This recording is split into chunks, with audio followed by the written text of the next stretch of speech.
Hello student, today we are going to start new topic animation in Flash, page number 89.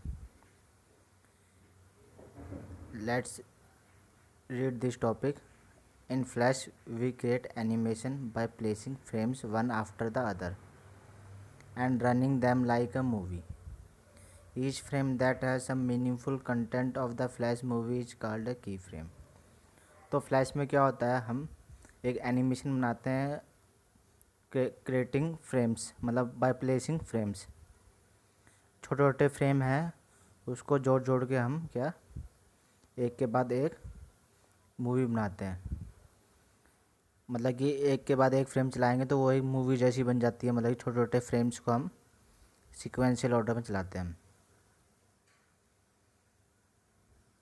और जो भी frame है उसके अंदर जो भी मीनिंगफुल कंटेंट उस कंटेंट है फ्लैश मूवी का, उससे बोलते हैं की फ्रेम.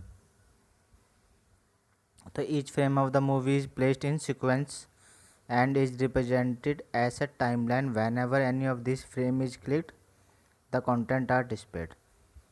तो जो फ्रेम्स होते हैं वो क्या होते हैं, मैंने आपको बताया था सीक्वेंशियल ऑर्डर में होते हैं. सीक्वेंशियल ऑर्डर में इसको सेट होता है टाइमलाइन के अंदर. टाइमलाइन आपने देखी होगी, टाइमलाइन ऐसी होती है, टाइमलाइन ऐसी, उसके अंदर सीक्वेंशियल ऑर्डर में फ्रेम सेट होते हैं. और जब भी हम इस फ्रेम पे क्लिक करेंगे तो कंटेंट हमें डिस्प्ले हो जाएगा. फिर हमारा फ्रेम्स एंड की फ्रेम्स. तो ये आप देख सकते हो, ये टाइमलाइन जो मैंने अभी आपको बताई थी, टाइमलाइन शो हो रही है ये. इसमें हम छोटे छोटे फ्रेम को हम सेट करते हैं इस टाइमलाइन में. फ्रेम्स एंड की frame. The timeline in flash consist of a series of sequential frame, each of which represent a specific time in the timeline. When Flash player plays a movie, a frame enables an object to appear on the timeline as the playhead moves. तो क्या होता है इसमें, जो frames होते हैं वो sequential order में होते हैं. जब फ्लैश प्लेयर है वो जब प्ले करेगा मूवी, तो जो फ्रेम है वो क्या करेगा, इनेबल करेगा कि object to appear on timeline as playhead move. Playhead क्या होता है, प्लेहेड ये है इसमें, ये मान लो एक लाइन सी है तो इसको लगा लो, मतलब ये प्ले हेड है. तो ये भी जैसे जैसे वो मूवी प्ले होगी वैसे वैसे ये मूव होती रहेगी, मतलब प्ले हेड मूव्स हो जाएगा. जैसे ये फ्रेम यहाँ चल रहा तो ये लाइन यहाँ पर आ जाएगी ये. तो ऐसे ऐसे जैसे रेडियो में होता था, हमारे जो ओल्ड रेडियो होता था उसमें हम सेट करते थे वो लाइन, वैसे ये है. उस हिसाब से ये जो है सेट होती रहती है लाइन, मतलब उसके हिसाब से मूव होती रहती है. The numbers about the timeline represent specific frame number. तो नंबर है जो अबाउट द टाइमलाइन, ये है फ्रेम नंबर है ये 40, 45, 50, 50. The timeline is use to organise the layer and object in your animation. तो ये क्या होती है, ये यूज होती है क्यों, ऑर्गेनाइजिंग लेयर और ऑब्जेक्ट के ऑर्गेनाइजेशन के लिए. You can sequence layer in the order in which you want them to appear. तो आप क्या लेयर को सीक्वेंस में लगा सकते हो. जैसे आपने ये लेयर 1 है, इसके बाद आप कौन सी 2 लेने हो, 3 लेनी है, 4 लेनी है, वो आप सीक्वेंशियल ऑर्डर में लगा सकते हो. While studying a historical period, milestone are represented at a specific time in the historic timeline. Similarly, on a flash timeline, prominent events such as beginning and end of animation are represented as keyframes. We can call them control point. तो जैसे history की, मतलब पुरानी history time में था, जो milestone होते थे, जो पत्थर होते थे, वो रिप्रेजेंट करते थे क्या, स्पेसिफिक टाइम और हिस्ट्री की टाइमलाइन. मतलब कि हिस्ट्री में क्या था वो सब माइलस्टोन जो पत्थर होते थे वो शो करते थे. तो उसी हिसाब से जो फ्लैश की टाइमलाइन है वो बिगनिंग और एंडिंग को कंट्रोल करती है. इसको बोलते हैं कंट्रोल पॉइंट.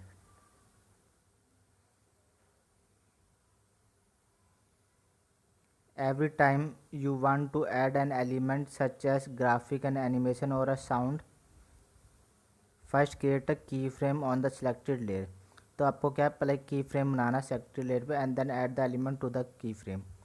तो ये होता है की फ्रेम. की फ्रेम कौन सा होता है, ये जो डॉट दिख रही है आपको, ये क्या है, की फ्रेम की डॉट.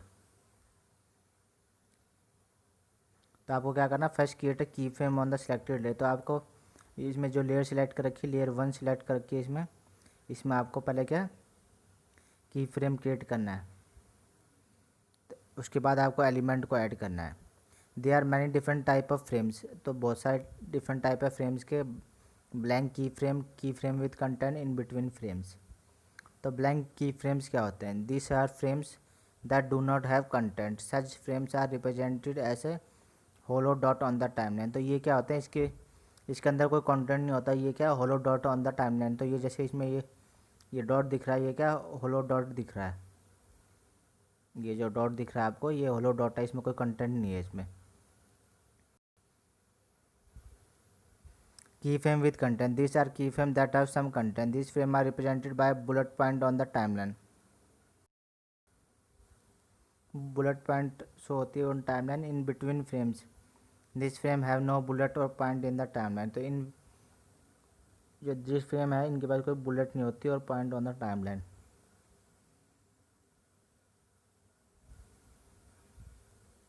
फिर इसके बाद हमारा the following appear on the timeline. Play head मैंने बताया था अभी आपको, जो मूवी के साथ मूव होती रहेगी।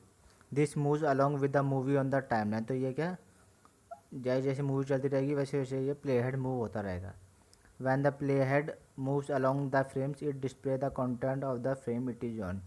जैसे ये ला लो, ये मूवी चल रही है, तो ये जैसे जैसे ये आता रहेगा वैसे वैसे वो पार्ट जो कंटेंट है वो हमें डिस्प्ले होता रहेगा।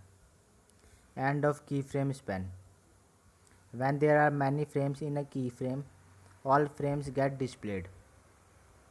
When the span of the keyframe ends, it gets represented as a vertical rectangle on the timeline. This vertical rectangle display the frame span. जब बहुत सारे फ्रेम्स होते हैं की फ्रेम में, तो सारे फ्रेम दिखाई देते हैं, डिस्प्ले होते हैं। जब की फ्रेम का जो स्पैन है वो एंड हो जाएगा तो it represent a vertical rectangle. तो हमें क्या वर्टिकल रेक्टेंगल दिखाई देगा। तो वर्टिकल तो ऐसे होता है वर्टिकल, और जो हॉरिजॉन्टल होता है वो ऐसे होता है, जो पेज का वर्टिकल होता है। तो इसमें क्या वर्टिकल रेक्टेंगल दिखाई देगा हमें टाइमलाइन में। इसमें देखते हैं क्या, इसमें तो नहीं हो सो रहा, वर्टिकल दिखाई देगा। ठीक। Frame rate. The speed of the movie is reflected in the frame rate. The number of frame per second depict the frame rate. It specifies the speed or playback of your animation. By default the frame rate is 12 frames per second. तो जो default set होता है वो क्या होता है, 12 frame per second होता है। जो ये फ्रेम रेट क्या होता है, इसमें जो मूवी की स्पीड होती है वो रिफ्लेक्ट होती है इसमें फ्रेम रेट में। इसमें और ये क्या होती है, इसमें स्पीड दिखाता है। It specify the speed of playback of your animation. ये आपकी जो एनिमेशन है उसकी प्लेबैक स्पीड क्या है। In some version it can be 24 frame per second. तो कोई जो सम वर्जन होता है उसमें क्या होती है 24 frame per second. The speed of the frame is shown at the bottom right hand side on off the timeline. तो जो वो क्या होती है, वो बॉटम राइट में होता है, बॉटम राइट में शो होता है आपको। Usually people use a frame rate of 14 to 20%, 20 frames per second. This make an animation run smoothly. It also helps to reduce the strain on the end user processor. High frame rate more than 30 to 40 frame per second put a lot of stress on computer processor without making much difference to the appearance of the animation. जो usually जो लोग होते हैं वो 14 to 20 frame per second choose करते हैं, लेकिन अगर आप हाई फ्रेम चूज़ करोगे तो 30 to 40 पर सेकंड, तो ये इस पर है ना जो लॉट ऑफ स्ट्रेस दिखाएगा कंप्यूटर के ऊपर, मतलब कि कंप्यूटर के ऊपर ज़्यादा बर्डन दिखाएगा।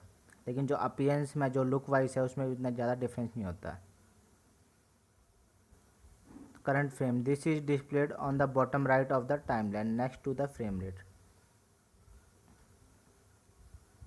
ये क्या होता है, बॉटम राइट टाइमलाइन में दिखाई देता है ये next to the frame rate. How to create a frames. There are 2 ways to create keyframes in Flash by inserting the keyframe or by converting frames to keyframe. Click on the timeline where you want to insert the keyframe. तो आपको पहले timeline पे click करना है जहाँ पर आपको keyframe को इंसर्ट करना है. Then right click on it, तो आपको राइट क्लिक दबाना है. Choose any option insert keyframe.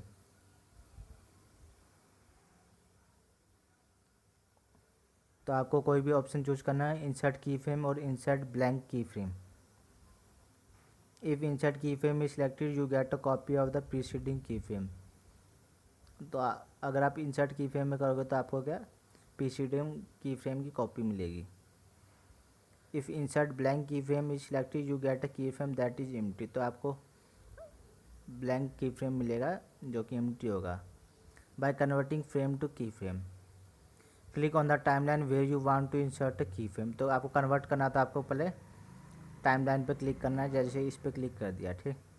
Go to modify menu and select timeline. आपको ये मॉडिफाई में है, ये आपने टाइमलाइन पे क्लिक किया है. Click to modify menu and select timeline in the submenu. Submenu के अंदर आपको क्या करना है, क्लिक ऑन कन्वर्ट टू की फ्रेम. तो आपने सब मेन्यू में जाके आपने कन्वर्ट टू की फ्रेम पे क्लिक किया, या आप F6 भी दबा सकते हो. Alternatively click on convert to blank keyframe. अगर आपको ब्लैंक की फ्रेम दबाना तो आप कन्वर्ट टू ब्लैंक की फ्रेम भी कर सकते हो F7 दबा के. How to delete frames. Delete frame करने के दो तरीके, बाय यूजिंग क्लियर फ्रेम और by using remove frame. By using clear की frame, with the clear keyframe option the keyframe get converted into an in between frames and does not get deleted from the movie. The number of frames remain the same. तो आप clear की frame का option दबाओगे तो जो की frame है वो क्या हो जाएगा, कन्वर्ट हो जाएगा इन बिटवीन फ्रेम्स, और ये डिलीट नहीं होगा, ठीक. जो फ्रेम्स है वो सारे सेम होंगे. आपको की फ्रेम क्लियर करना था, आपको ये फॉलोइंग स्टेप अपनाने पड़ेंगे. From the timeline select the key frame to be cleared. तो फिर आपको right click on the frame, right click करना है, choose clear frame from the menu or press shift plus F6 on the keyboard. तो आप या तो directly shift plus F6 दबा सकते हो. By using remove frame, with the remove frame option we can remove frames along with their content. हम क्या कर सकते हैं, रिमूव कर सकते हैं उसके कंटेंट के हिसाब से, लेकिन हम क्लियर की फ्रेम में नहीं कर सकते थे. The number of frames in the movie get reduce by using this option. तो आप रिमूव कर दोगे तो अपने आप ही जो फ्रेम्स है वो रिड्यूस हो जाएंगे. To remove a key frame from the movie follow this step. First है select the key frame in the timeline. पहले आपको की फ्रेम सिलेक्ट करना है. सेकंड स्टेप है right click on the frame, right click करना है, choose remove key frame from the menu. आपको remove key frame choose करना है मेन्यू से, प्रेस शिफ्ट प्लस F5 की. फिर आपको क्या शिफ्ट और F5 की दबानी है directly with the help of keyboard. We can also delete a range of frames from a movie. To do so follow this step. मतलब आप एक रेंज आप रिमूव कर सकते हो, डिलीट कर सकते हो. जैसे आपको 3 to 4 फ्रेम्स करना है तो आप पूरी रेंज डिलीट कर सकते हो. आप select the range of frame in the timeline, right click on the choose remove frame और प्रेस द F5 और shift key together. All the selected frame get remove. तो आपको क्या है, रिमूव फ्रेम के ऑप्शन पे चूज करना है, या आपको F5 और शिफ्ट की दबानी है साथ में. फिर let consider an example to understand the use of key frame in the animation. Example देखते हैं हम. पहले फर्स्ट है हमारा open a new Flash file. आपको एक नई फाइल खोलनी है. Select a layer by clicking on its timeline. आपको लेयर सेलेक्ट करनी है. The selected layer is highlighted with a different colour and indicated with pencil icon. जो सिलेक्टेड लेयर है वो हाईलाइट हो जाएगी किससे, डिफरेंट कलर से, और शो होगी क्या, पेंसिल आइकन शो होगा, इंडिकेट होगा, शो होगा. Rename the layer. तो जो लेयर है उसको आप रीनेम कर सकते हो, कोई भी नाम दे सकते हो. To rename the layer double click on it. ठीक, डबल क्लिक करना आपको. Create a drawing on the stage. आपको स्टेज के ऊपर जो ड्राइंग करनी है. Choose the rectangle tool select paint bucket and choose the desired colour, draw on the stage. आपको ये सब टूल्स और पेंट बकेट चूज़ करनी है आपको। Convert the drawing into a symbol, आपको क्या करना है, जो ड्राइंग है उसको सिंबल में सिलेक्ट करना है, ठीक, कन्वर्ट करना है। Select the drawing and select modify convert to symbol. आपको पहले ड्राइंग को सिलेक्ट करना है, फिर आपको क्या मॉडिफाई में जाके उसे कन्वर्ट करना है, कन्वर्ट टू सिंबल, और right click and select convert to symbol. Name the symbol, select graphic, OK। on the timeline add another keyframe on the 30th frame, फिर आपको एक की फ्रेम और जोड़ना 30 फ्रेम। फिर 8 स्टेप हमारा right click on the timeline of the same layer, select create a classic tune. तो आपको क्या करना है, टाइमलाइन पे क्लिक करना है और आपको सेलेक्ट करना है create a classic tween. At this point of time you may not know what classic tween means, we will learn about later in this chapter. हम क्लासिक ट्यून को आगे पढ़ेंगे, ठीक। अभी आपको बस इस पर क्लिक करके चूज़ करना है। Select the 30th frame and drag the rectangle to the new position on the stage. आपको 30th की फ्रेम को सिलेक्ट करना है और ड्रैग करना है रेक्टेंगल को to the new position of the stage. Add another key frame on the 15th frame, अब आपको 15th फ्रेम में आपको एक और की फ्रेम ऐड करना है। Select the 15th keyframe and drag the object on the stage to a new position। आपको क्या सिलेक्ट करना है 15th keyframe और ड्रैग करना object on the stage of new position. Run the animation, अब आपको पूरी, जब आपके सारे स्टेप हो गए तो आपको एनिमेशन को रन करना है। In the above example we add key frame to either change the position of the object or to change the animation। Now in the same example we will see how the animation is affected if we remove a keyframe। अगर हम की frame निकाल देंगे तो जो animation का effect कैसे होगा। To remove a key frame do the following, select the key frame on the 15th frame in the timeline. आपको की फ्रेम में आपको 15th फ्रेम को सिलेक्ट करना है। सिलेक्ट एडिट पे जाना है, फिर टाइमलाइन पे जाना है, फिर क्लियर की फ्रेम और right click the key frame and select clear की frame from the context menu. Now run the animation, अब आपको एनिमेशन को रन करना है, ठीक। By removing the key frames from the 15th frame we make changes in the path of the object in the animation. हमने क्या, जो हमने की फ्रेम को रिमूव किया है, जो हमने 15th फ्रेम को, तो हमने जो उसका पाथ है उसको चेंज कर दिया है। जो भी उसका पाथ था, मतलब कि जहाँ पर वो था वहाँ से हमने उसको चेंज कर दिया। Thanks for watching.